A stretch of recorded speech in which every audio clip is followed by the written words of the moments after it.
Bismillahirrahmanirrahim. Assalamualaikum warahmatullahi wabarakatuh.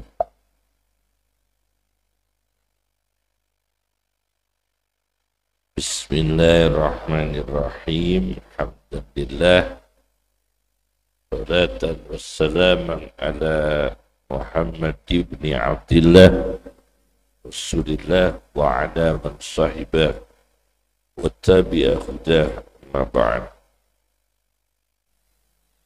Ujian itu bahasa Arabnya ada 3 yang populer. Satu yang populer, Pak. Satu musibah. Apa? Musibah. Dalam linguistik Arab, ujian itu dengan terminologi musibah. Biasanya musibah ini konotasinya adalah bencana. Karena dalam Al-Quran musibah itu bencana.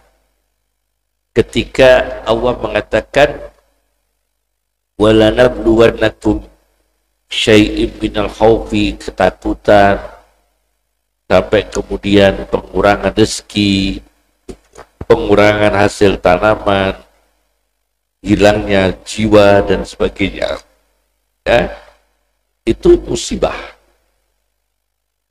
Kemudian terminologi yang kedua adalah bala. Apa? Bala. Musibah, kedua apa? Bala. Bala itu cobaan.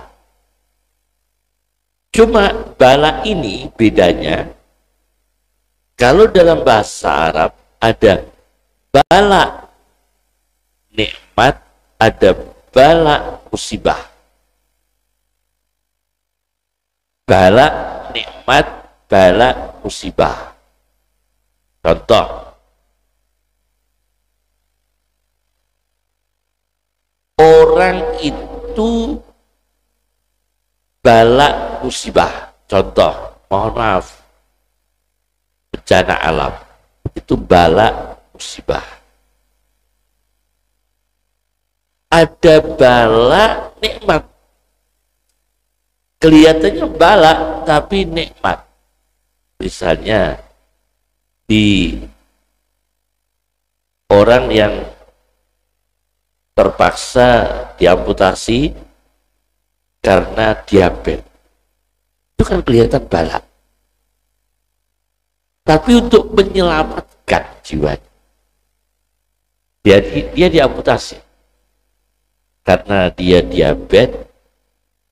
Dokter ahli mengambil tindakan untuk dipotong sebagian organnya, itu kan musibah. Tapi musibah itu ada nikmat karena untuk menyelamatkan jiwanya. Itu namanya bala nikmat. Yang ketiga ada istilah mihnah.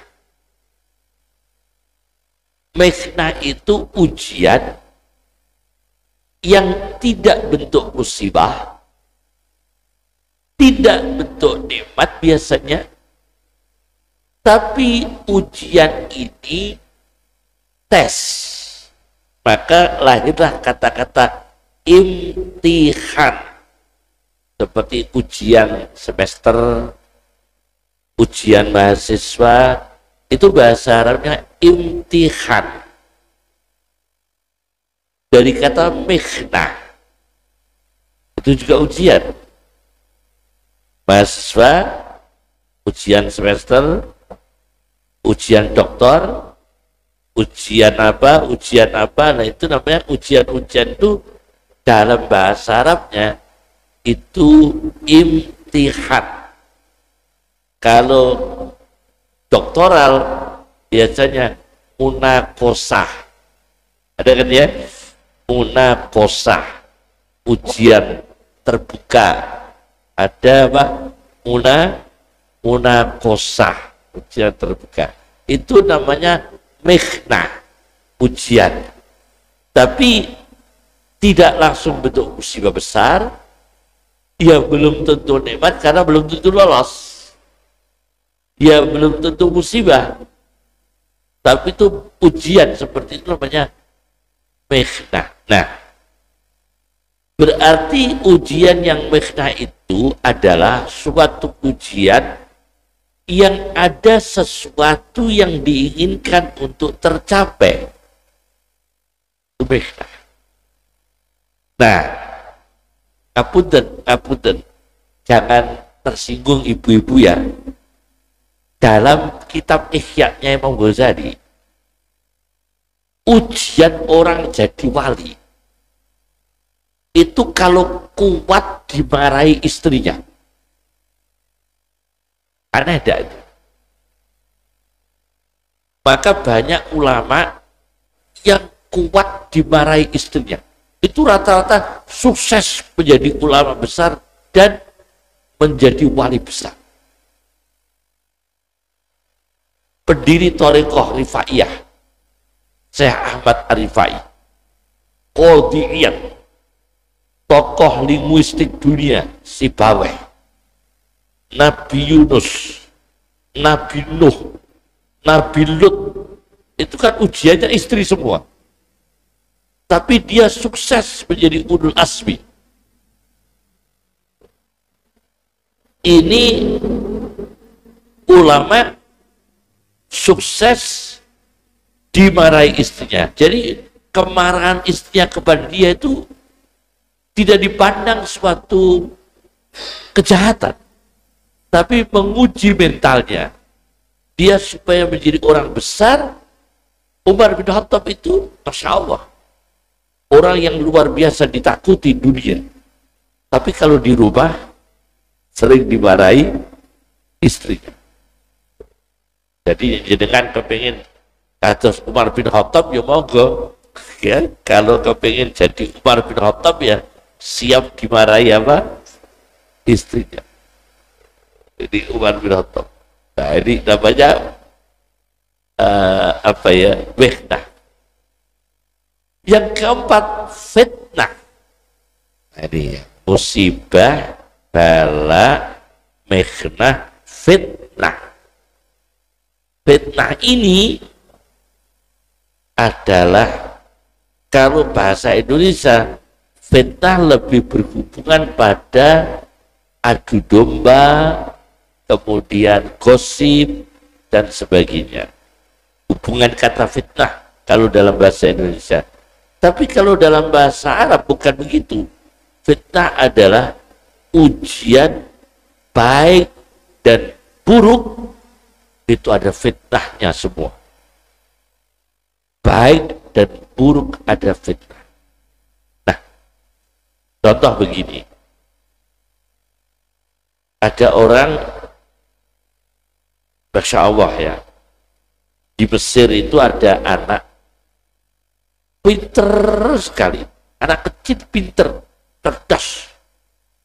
Sampai hafal Quran, pinter.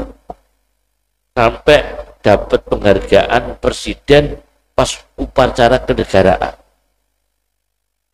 Upacara kenegaraan, anak kecil itu dikasih hadiah oleh presiden Mesir.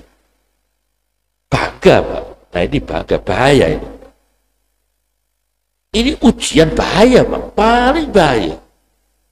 Karena kita dapat prestasi, dipamerkan di depan umum, dimengertikan Allah di depan umum, dan diterima dengan hati yang bangga, baru pulang Pak meninggal dunia anaknya. Setelah dibanggakan langsung besoknya di rumah meninggal dunia. Maka jangan berbangga ketika ada prestasi, karena itu fitnah. Jangan berbangga. Nabi kita mengatakan, ada orang pakai baju mewah, dalam hadis Sahih Bukhari, orang laki-laki pakai baju mewah, satu setel, dia bangga dengan bajunya. ditenggelamkan Allah dalam tanah. Kecil-kecil, Pak, sampai sekarang. Sampai sekarang masih di bumi sampai sekarang. Sampai hari kiamat, tidak mati-matinya, kecil-kecil sampai sekarang. Zaman Nabi sudah diceritakan, ada orang laki-laki pakai baju satu setel, dia bangga, sombong, ditenggelamkan Allah dalam bumi, dia terjal-jalu sampai yang hari kiamat. Dia kecil-kecil, gerak-gerak gini. Di dalam bumi sampai sekarang dia gerak-gerak gini. Sampai hari kiamat. Nah, ini Pak. Mohon maaf, cadang mobil mewah di toko, buangnya, nah, konsep.